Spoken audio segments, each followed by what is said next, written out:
জিম্বাবুয়ের বিপক্ষে 3 ম্যাচের ওডিআই ফরম্যাটে বাংলাদেশ এ দল এবং জিম্বাবুয়ে এ দল মোকাবেলা করবে, যেখানে ইতিমধ্যেই প্রথম দুইটি এবং শেষ ম্যাচ এই পৃথক পৃথক দুইটা দল ঘোষণা করা হয়েছে।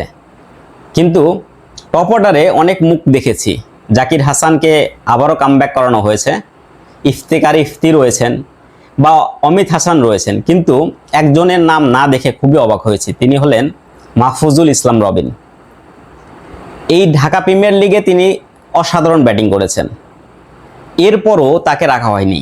আমি এর উত্তরটা খুব একটা খুঁজে পাই নাই, কারণ মাহফুজুল ইসলাম রবিন এই মুহূর্তে বাংলাদেশে ইয়াং প্রমিজিং ক্রিকেটার যারা রয়েছেন টপ অর্ডারের ব্যাটসম্যানদের মধ্যে অন্যতম সেরা, ভেরি কনসিস্টেন্ট।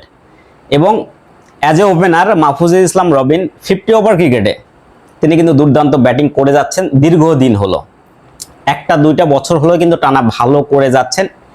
তার ফলশ্রুতিতে অবশ্যই সুযোগ দেওয়া উচিত ছিল জিম্বাবুয়ের বিপক্ষে, অন্তত পক্ষেই এ দলের সিরিজে।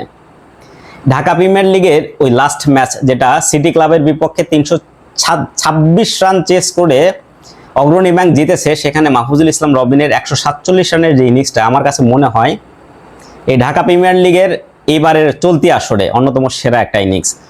অনেকগুলো ইনিংস হয়তোবা সেরা হতে পারে, কেউ কেউ হয়তোবা 200 স্ট্রাইক রেটও সেঞ্চুরি করেছে দেখেছি, কিন্তু মাহফুজুল ইসলাম রবিনের যে ধারাবাহিক কনসিস্টেন্ট ব্যাটিং প্লাস হচ্ছে ওই ইনিংসটা 326 রান চেস করার ক্ষেত্রে যে অবদানটা রেখেছেন বা যে প্রপার অ্যাপ্লিকেশন নিয়ে ব্যাটিং করেছেন, ক্যালকুলেটিভ রিস্ক নিয়ে ব্যাটিং করেছেন, one of the best innings আমার কাছে মনে হয় এবারের ঢাকা প্রিমিয়ার লিগে। তাই আমি মনে করি মাহফুজুল ইসলাম রবিন অবশ্যই ডিজার্ভ করেন এই ধরনের সিরিজগুলোতে।